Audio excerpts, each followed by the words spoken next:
Video content has been made available for information and educational purpose only. Unidirectional trade strategy is a copyright content of IFMC. मैंने देखा आजकल YouTube पे, social media पे इतनी सारी screens लगा के वो कहेंगे कि जी हम तो बहुत कुछ कर रहे हैं और होता कुछ भी नहीं।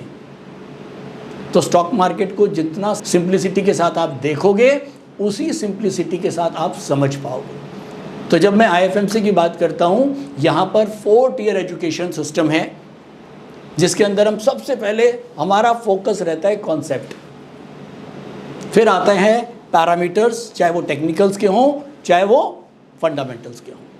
उसके बाद आता है कि हमारा ट्रेडिंग और इन्वेस्टिंग सेटअप कैसा होना चाहिए, और लास्ट आता है प्रैक्टिस। ये 4 टियर से जब आप निकलते हो तो ही आप एक परफेक्ट ट्रेडर या इन्वेस्टर बन पाते हो। तो आप लोगों ने जैसे अभी तक जो मैं मॉक टेस्ट देख रहा हूँ, आप लोगों के अभी तक 2 मॉक टेस्ट हो चुके हैं।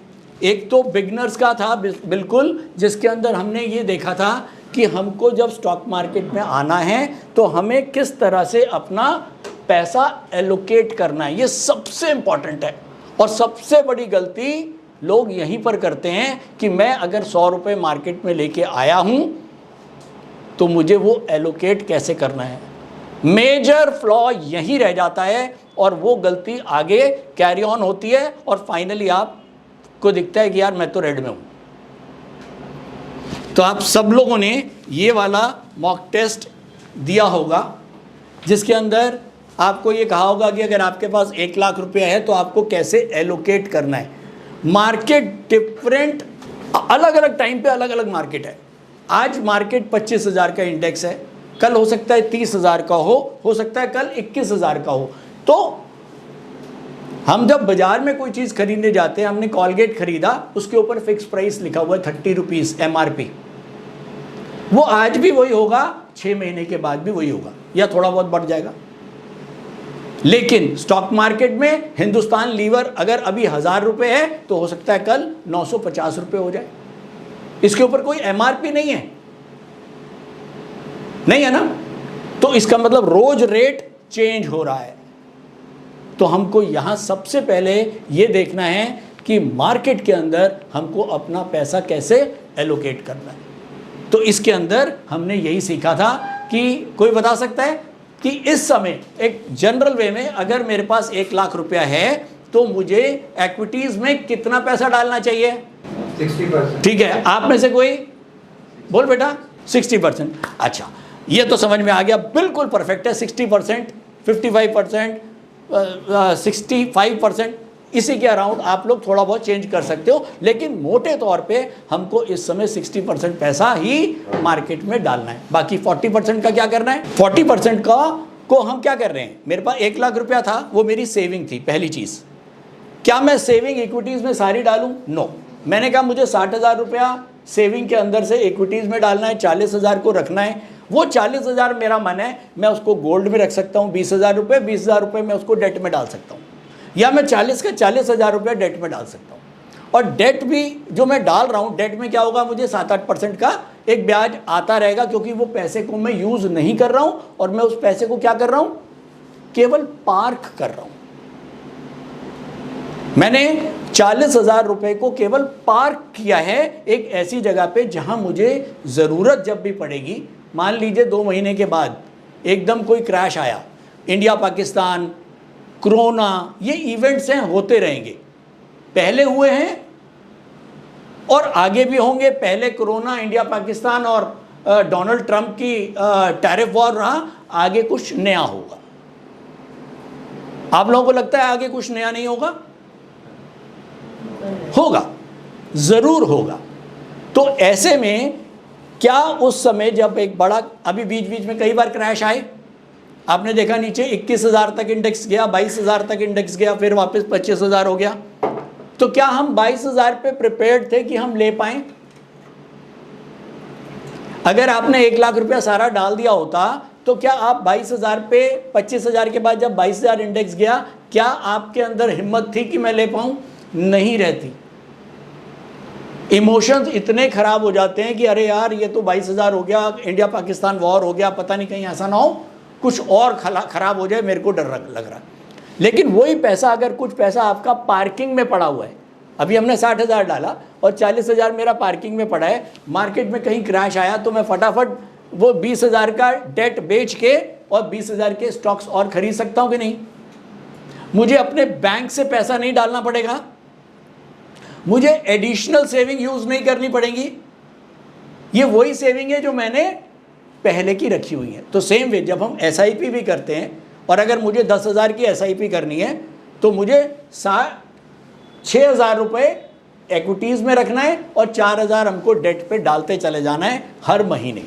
और अगर आप लमसम कर रहे हो तो भी यही तरीका रहेगा। अगर 1 लाख डालना है तो 60,000 डालो, 40,000 को इस समय आप डेट में रखो। ऐसे टाइम के लिए जब हमको पैसे की नीड हो तो हम फटाफट हम क्या करेंगे, उधर डेट में। आपको पता है ये जो हम डेट के जो कई वो हैं बॉन्ड्स हैं, वो बहुत इजीली ट्रेडेबल होते हैं। आज बेचा, कल पैसा आ गया, T+1 में आजकल पे आउट आ जाता है और उस पैसे को हम यूज़ कर लेते हैं। और जितने दिन आपके पास पड़ा है उसका आपको ब्याज आता रहेगा। तो हमारा एक ऐसा नहीं है कि हमने पैसे को आइडल छोड़ा हुआ है। ये क्लियर हो गया? अब जब हमको ये समझ में आ गया कि एलोकेशन तो ऐसे ही करनी। अब मान लो मेरे पास 1 लाख रुपया है, मैंने उसमें से 10,000 रुपया रख लिया केवल ट्रेडिंग के लिए, 90,000 पड़ा है। 90,000 में से 50,000 रुपया मैंने क्या किया, स्टॉक्स के लिए रख लिया, इक्विटीज़ के लिए रख लिया, और 40,000 रुपया मैंने डेट में डाल दिया, पार्क कर दिया पैसा कि कभी जैसे ही मुझे ज़रूरत पड़ेगी तो मैं उस पार्किंग पैसे से वापस इक्विटी की होल्डिंग्स बढ़ा लूँ। क्लियर है ये तो एलोकेशन है, बहुत इंपॉर्टेंट। अगर यहाँ गलती हुई तो होगा क्या, कभी मार्केट नीचे आएगा तो आपके पास अपॉर्चुनिटी नहीं होगी वापस। नया पैसा डालने में बहुत ज़ोर पड़ता है, ये मेरा अपना एक्सपीरियंस है। आज मैंने 5 लाख रुपया डाल दिया और मेरे पास और पैसा नहीं है और बाज़ार नीचे आया तो मैं अगले 2 लाख रुपए डालने और मेरे लिए बहुत मुश्किल है। सर आपके लिए बता रहा हूँ ये, अगर 5 लाख रुपया है, 3 लाख डालना है, 2 लाख को उसी समय रोक के रखना है ताकि हमको एडिशनली पैसा नया डालना पड़े। क्योंकि देखो ये स्टॉक मार्केट है, यहाँ कभी भी गारंटी नहीं होती है कि आपको इतने दिन में प्रॉफिट आना ही आना है। गारंटी है इसमें? नहीं है। हो सकता है लॉन्ग टर्म की बात करते हैं, वो लॉन्ग टर्म 2 साल भी हो सकता है, 5 साल भी हो सकता है। क्या हम मेंटली प्रिपेयर्ड हैं इसके लिए? हम अगर हमने ऐसे किया हुआ है तो हम मेंटली प्रिपेयर्ड हैं, क्योंकि मुझको पता है मेरा पैसा कहीं भी डंप नहीं है। मेरे पास डेट है, मेरे पास डेट में पार्किंग में पैसा है, मैं कभी भी यूज़ कर सकता हूँ।